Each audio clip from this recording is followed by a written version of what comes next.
Jaya Radha Madhava Kunja Vihari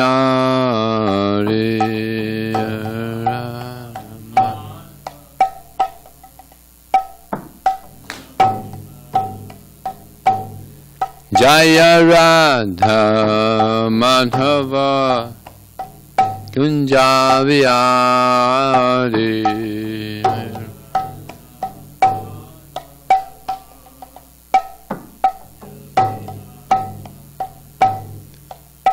Gopi Jana Vallabha Girivanadari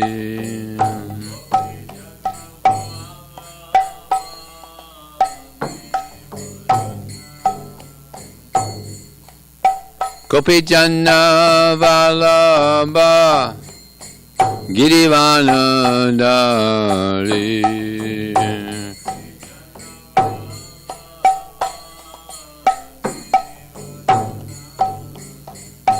Jaya Radha Madhava Kunja Vihari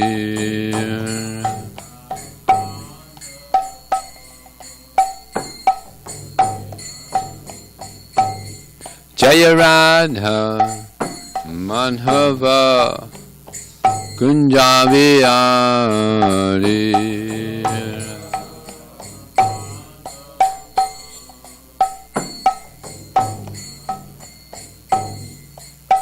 Gopi Jana Vallabha Girivanadari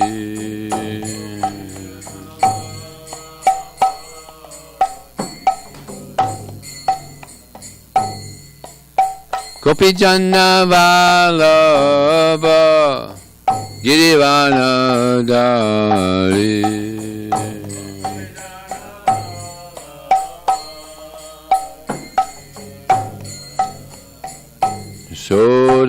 Sodanandana Bhajana Ranjana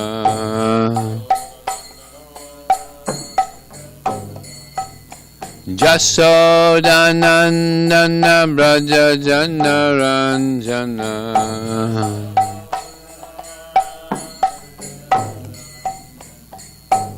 Jamunatira Vanachari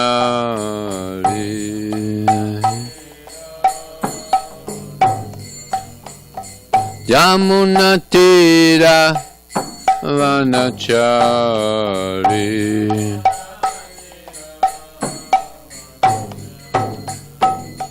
Jaya Radha Madhava Kunja Vihari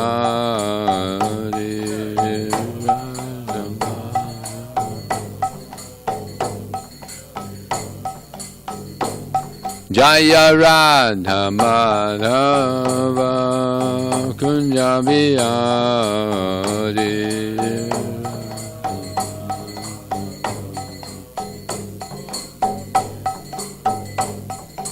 Gopi Jana Vallabha Girivanadari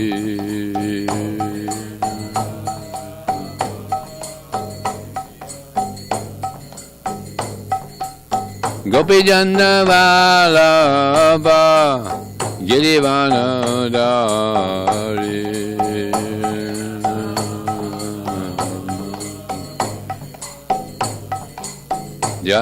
Jasodanandana Brajajana Ranjana Jasodanandana Brajajana Ranjana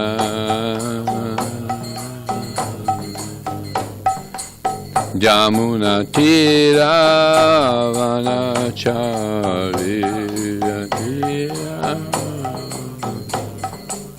Jamunatira Vanachari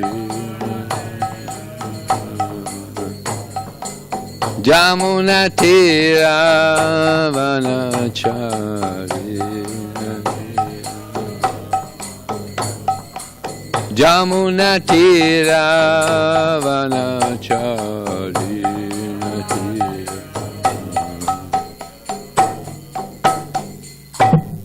Yamishapad Paramangsa Parijakachaya Asatya Shishimad Divine Grace Srila A.C. Bhakta Swami Srila Prabhupada Ki Anantakoti Vastuni Ki Jai Namacharya Srila Haridas Thakur Ki Jai ISKCON Founder Acharya Srila Prabhupada Ki Jai Famous host Sri Krishna Chaitanya Prabhu Nityananda Shri Advaita Gadadhar Shri Vasudeva Gaur Bhaktivinoda Ki Jai Shri Radha Krishna Gopinath Shamakund Radha Kund Giri Govardhan Ki Jai Shri Vrindavanam Ki Jai Shri Maya Purnavidam Ki Jai Ganga Maya Ki Jai Jamuna Maya Ki Jai Tulsi Devi Ki Jai Bhakti Devi Ki Jai Somveda Bhaktivinoda Ki Jai Chancellor Book Distribution Ki Jai Harinam Sankirtan Ki Jai Go Premanandi.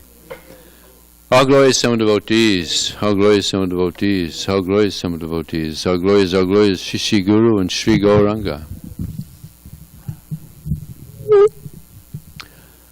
Om Namo Bhagavate Vasudevaya. Om Namo Bhagavate Vasudevaya. Om Namo Bhagavate Vasudevaya.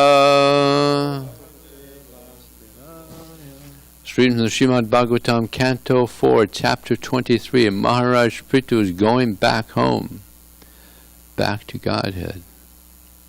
Text number 37.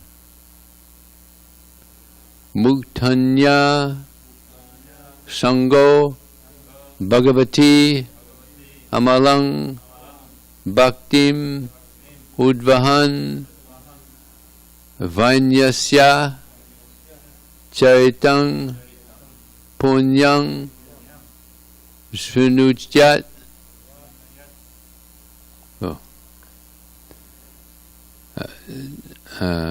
Travayat Patat Muktanya Sangha Bhagavati Amalang Bhaktim Udhavan Vanyasya Charitang Punyang Sunujyat Travayat Patat Muktanya Sangha Bhagavati Amalang Bhaktim Udhavan Vainyasya Charitang Punyang Sunuyat Chasvayat Patat Muktanya Sangha Bhagavati Amalang Bhaktim Udvahan Vainyasya Charitang Punyang Sunuyat Chasvayat Patat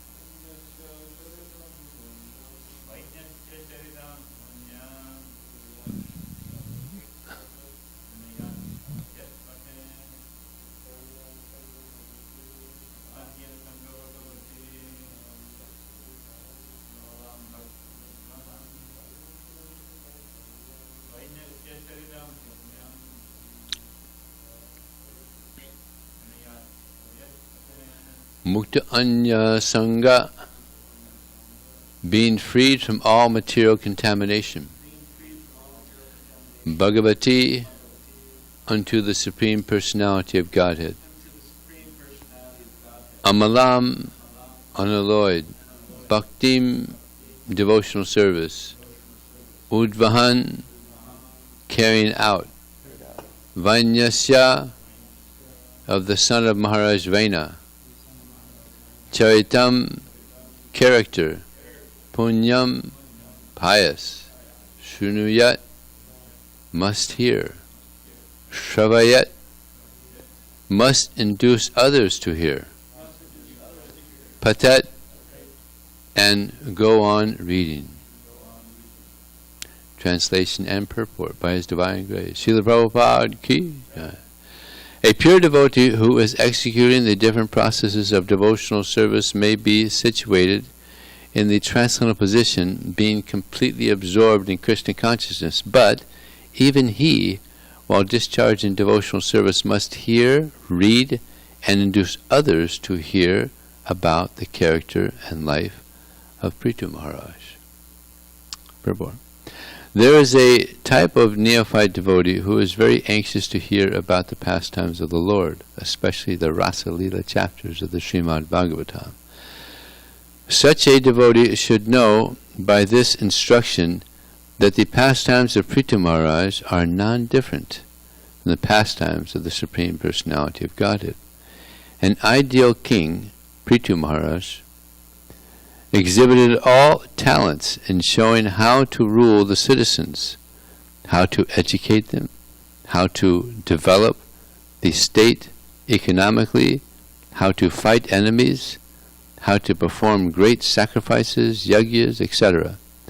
Thus it is recommended for the sahajiyas, or the neophyte devotee, to hear, chant, and get others to hear about the activities of Prithu Maharaj, even though one may think himself to be in the transcendental position of advanced devotional service. Om Jnanatamandasya Gyananjana Salakaya Chaksham Militam Jena Tasmai Shri Gurave Namaha Mukram Kotavachalang Pangunlang Hayate Gurim Yat Kripa Tadaham Bande Shri Gurum Dhinataranam Vanchakapatubhyascha Kripa Sindhubhyevacha Patitanam Pavanevyo Vaishnavevyo Namo Namaha. Jaya Shri Krishna Chaitanya Prabhu Nityananda Shri Advaita Gadadhar Sivasati Gaur Bhaktivinoda.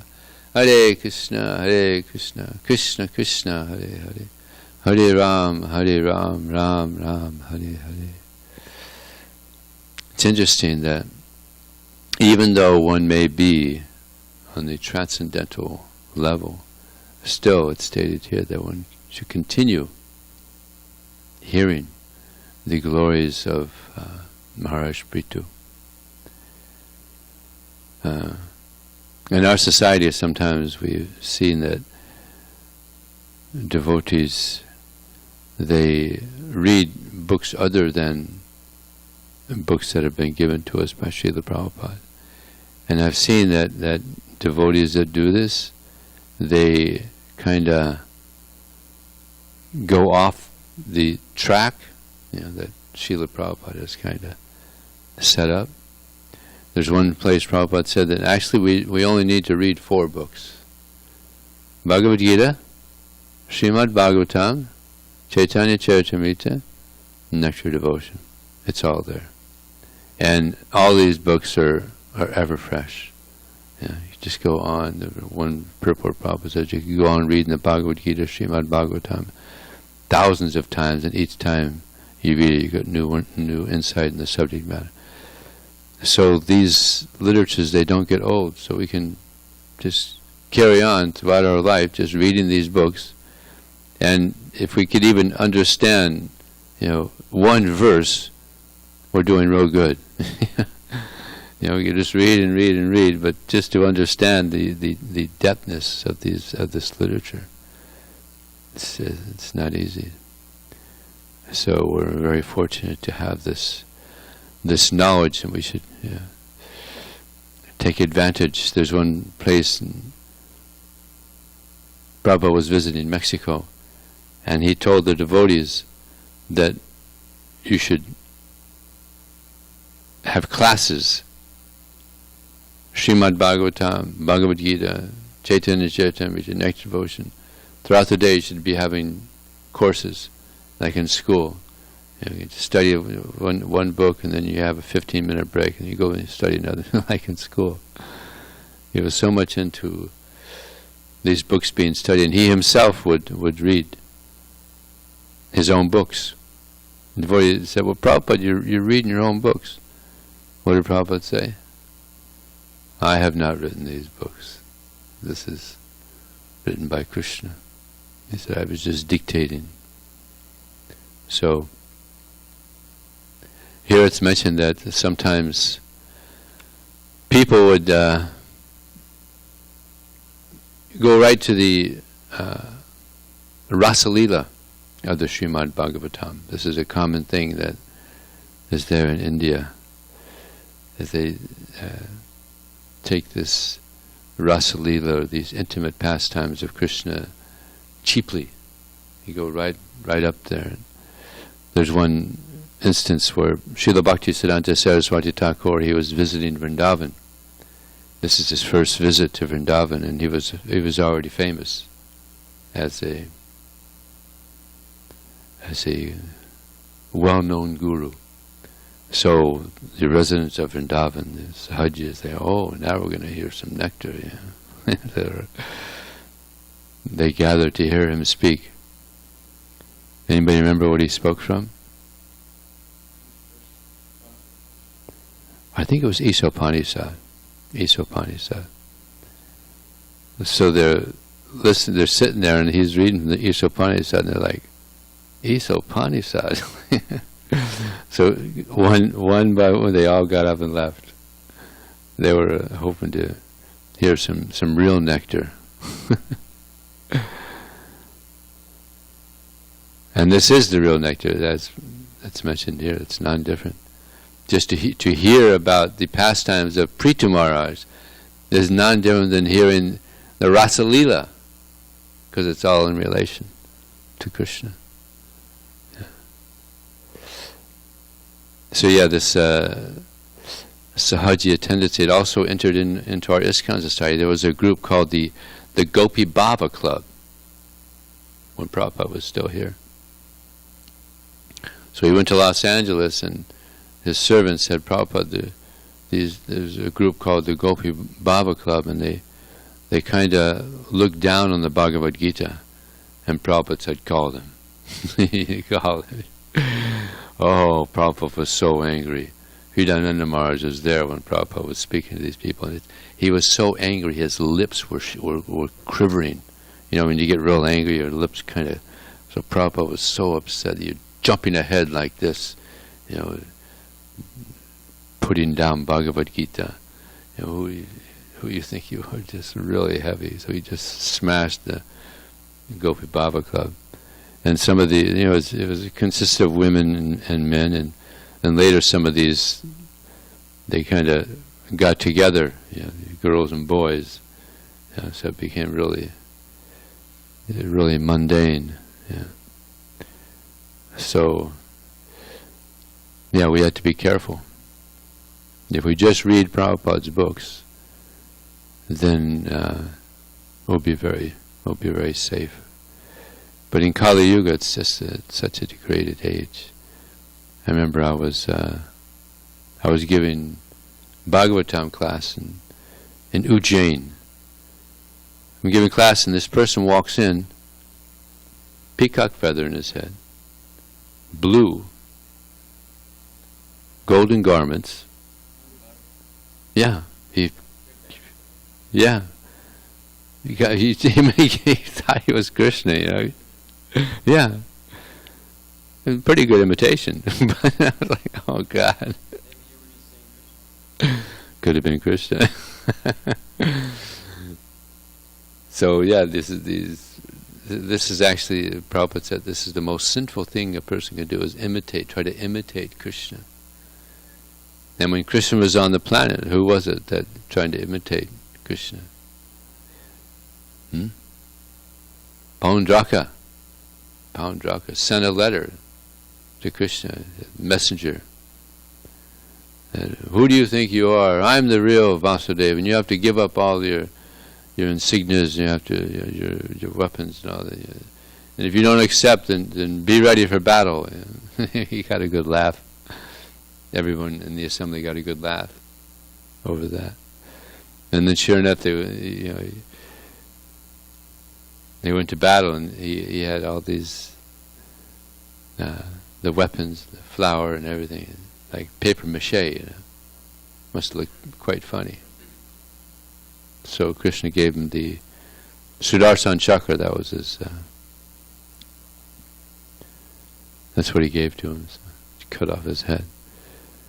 But this is very common, people imitating Krishna. I was distributing books in Australia, and I approached one couple, and I was showing the Bhagavad Gita, and he said, "I'm Krishna," and she said, "I'm Radha." I said, everybody thinks that. I didn't think it's... But actually, they bought a Bhagavad Gita, so... Hopefully they'll realize that they're servants of Krishna. And Prabhupada, he says in one purport, that when one forgets that one is the servant of Krishna, the prime duty of life, then one creates an atmosphere of sense gratification. One creates an atmosphere of sense gratification. One tries to be the enjoyer, tries to be the proprietor, the controller. But this is actually the position of Krishna. It's like now we're having this unusual experience now throughout the world, this virus. But people going on in their life comfortably, some of them. And now all of a sudden this thing is just completely disrupted millions of people's lives. But they thought they were in control.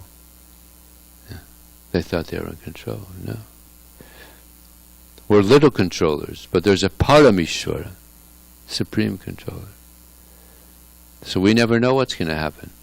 Just like a person may be driving his car and all of a sudden the brakes go out. He thinks he's in control. Actually, it happened to me one time. I was driving. The brakes went out. Ran into a fire hydrant. No one got hurt, but people think they're in control, and anything could happen. So many accidents. Car accidents, plane accidents, diseases. Anything could happen at any time. Like Tamal Krishna Maharaj, he was in his car on his way out of Mayapur, going back to Europe. Literally didn't know what hit him. Hit a tree, left his body immediately. So this is the nature of this world. Yeah. We never know. We never know what's going to happen at any particular time. So in this verse, it's mentioned that even if one is very advanced in spiritual life, still one must hear, read, and induce others to hear about the character and life of Prithu Maharaj. So that tendency might be there that I'm advanced now. I don't need to read. I don't need to chant. Sometimes I've seen devotees think like that. Yeah. But actually, a devotee never thinks that he's advanced. If we think that we're advanced, we've entered into a very dangerous mentality. Because a devotee never thinks that.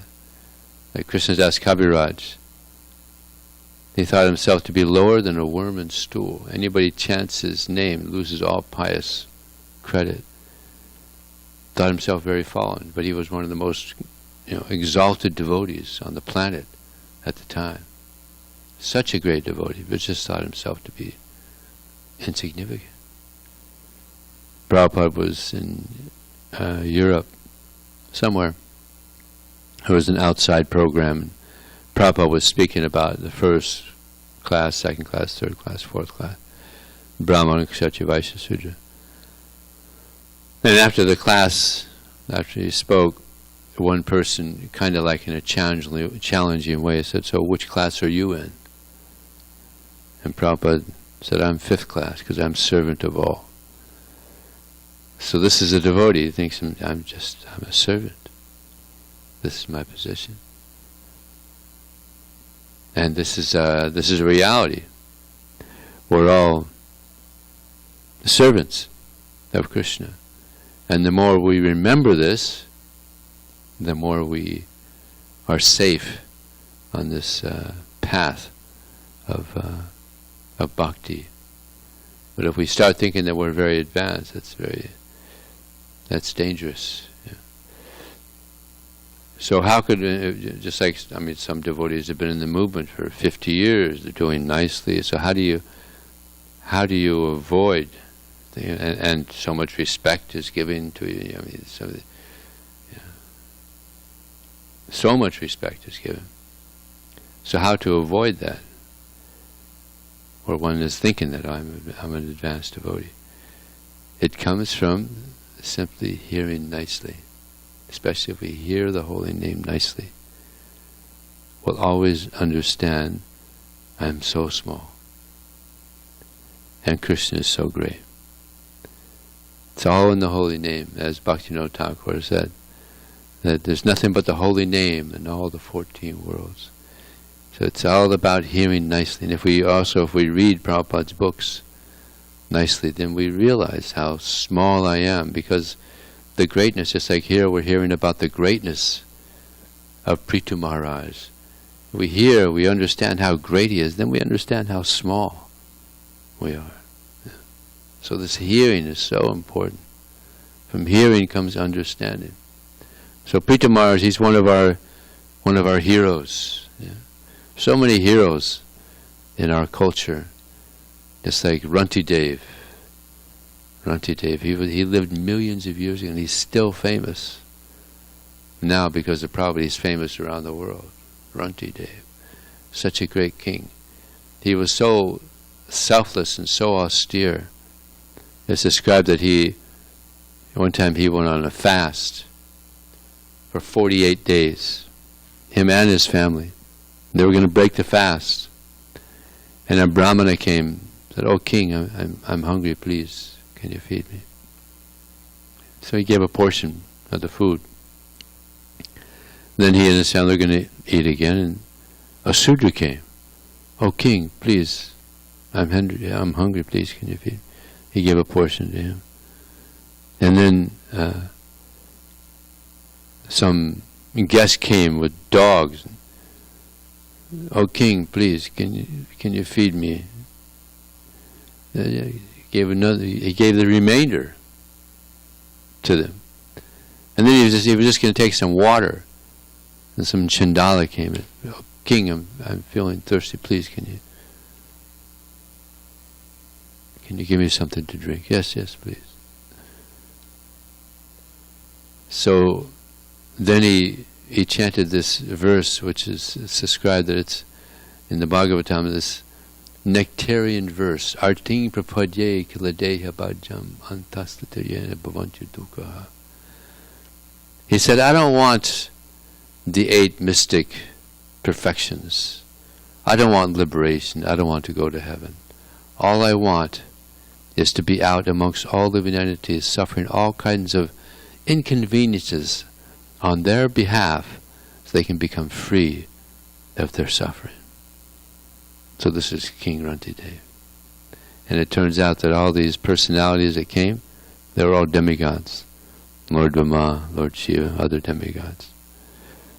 Because they had heard of his greatness and they wanted to show practically how great Rantidev was.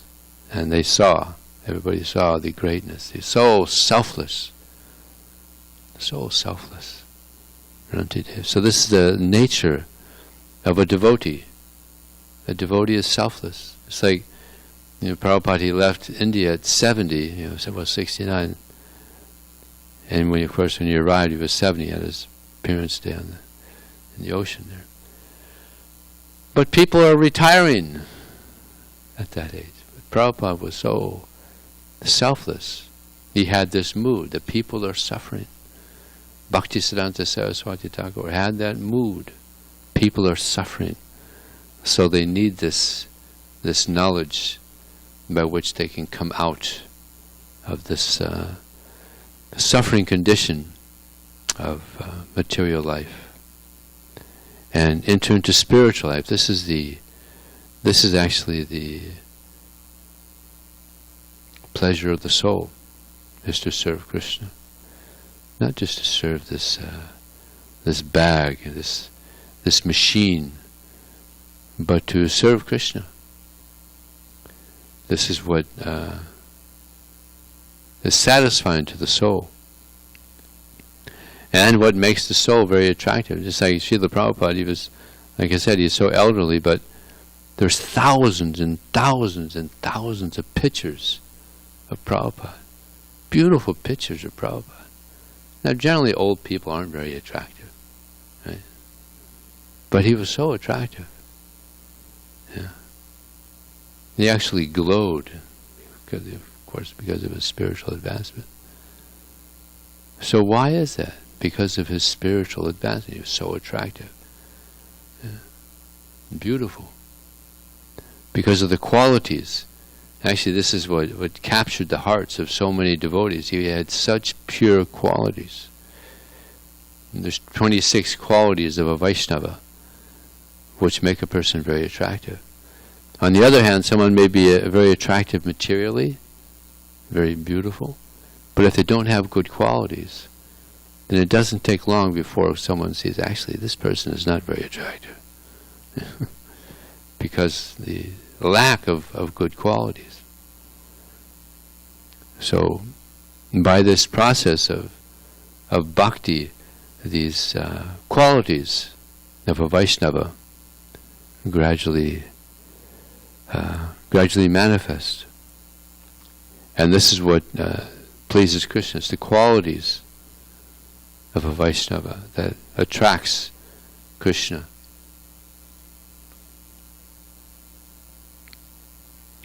So, any question, comment?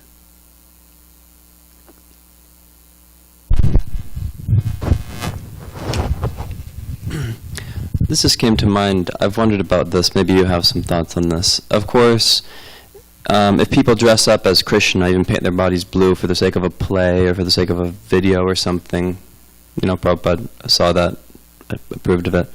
But I'm wondering about, and of course you could also say that any way that you remind other people of Krishna is nice, but sometimes people, devotees, especially Indian devotees, or even Indian non-devotees, they dress up their children as Krishna, like baby Krishna, and they might even have like a photo on their wall of like their child as Krishna.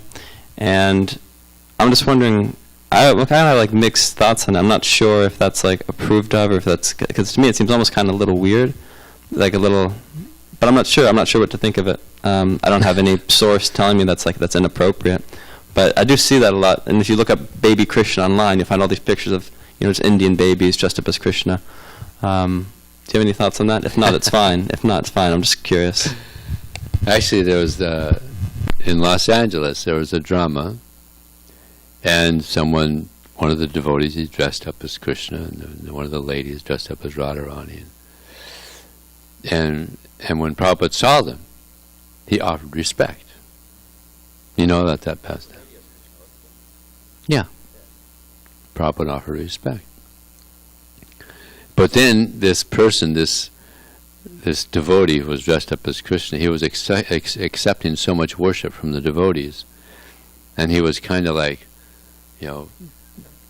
playing the role a bit too much. And Prabhupada said, no, this is not appropriate. Don't start thinking that you're actually Krishna. Then you become a rascal. So, it's funny, there was one devotee, he was a very good actor, and he played he was playing the role of Krishna. He's a very good actor.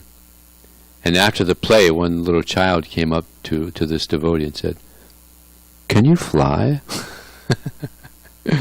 No, I can't fly. But he's a good actor.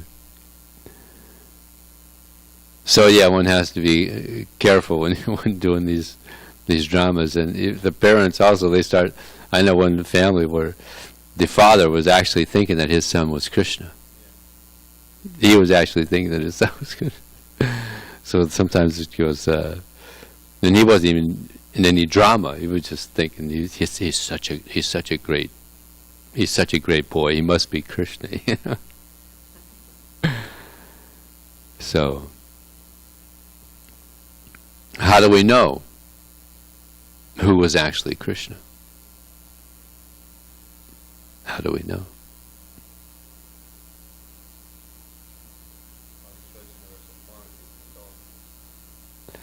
Well, there was one person who was big rascal, he claiming to be Krishna, and I believe as a devotee went up to him, "Oh, you're Krishna? Then show me your universal form." No, I only show that to special persons.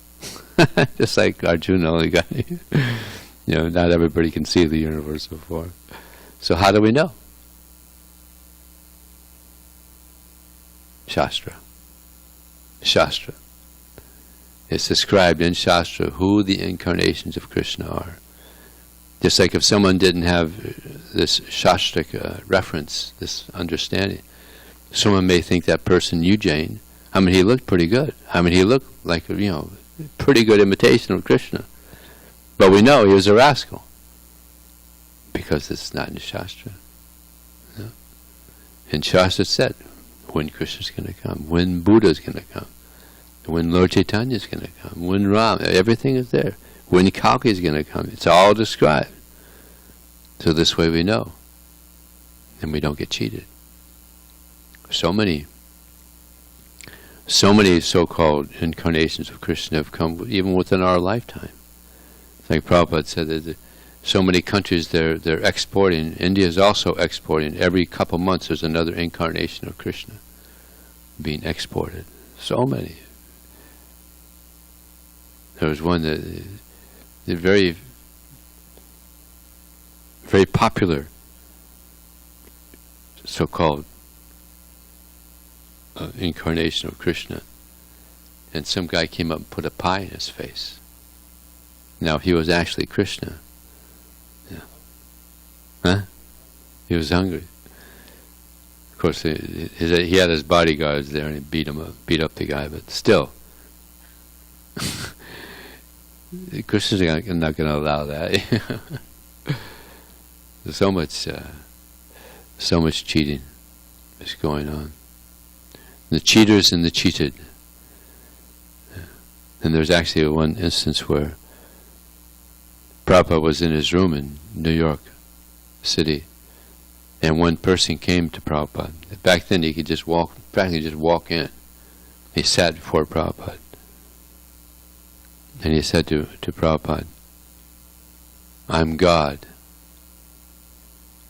And Prabhupada lowered his head. He said, "God, will you please leave?" So he got up and left. He dealt with a lot of crazy people. In San Francisco, he was given a class,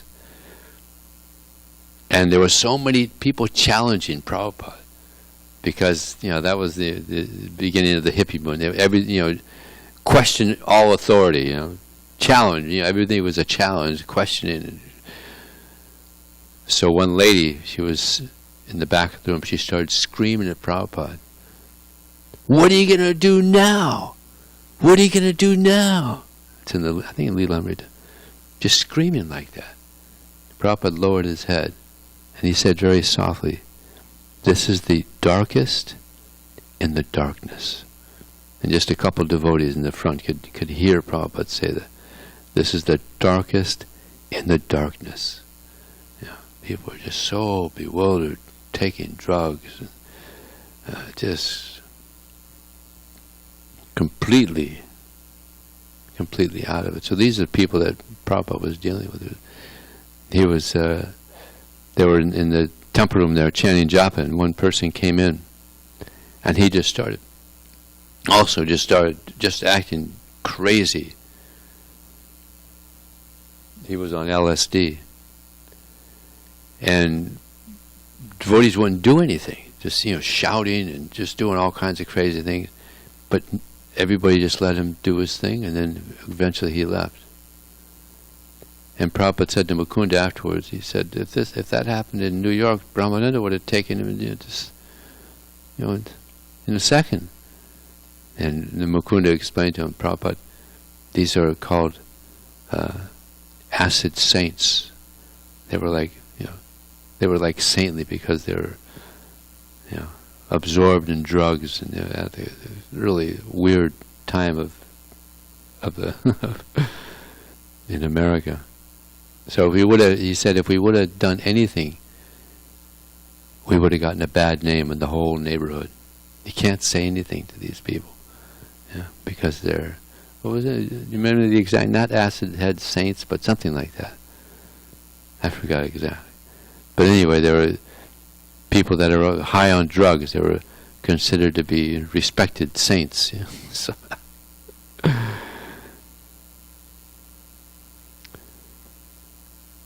so, did I answer your question? I just wanted to say on the last thing you said, Bhakti Swami was saying how nowadays the whole world's mad, and maybe he's specifically talking about the hippie days, but he said that people now, they actually appreciate people who are just nuts, actually think there's something valuable about them. And especially like vulgar and edgy people. And he was saying in the hippie days, before he joined ISKCON, he said, there was a man in town, and we all called him Mad John. And that was a compliment. He said, like, we all thought, that's Mad John. Like, he's a really cool guy. He's totally crazy. That's what it reminded me of. He was, again, and also the hippies, it was just well known. All the hippies were called freaks. Yeah. And that was like, that was like a compliment. That was, he's a freak. And that's like, that's a cool way to describe him. Yeah. Things were pretty freaky back then. Okay, anything else? Okay, Srila Prabhupada ki jai. Thank Krishna Prabhupada came, huh?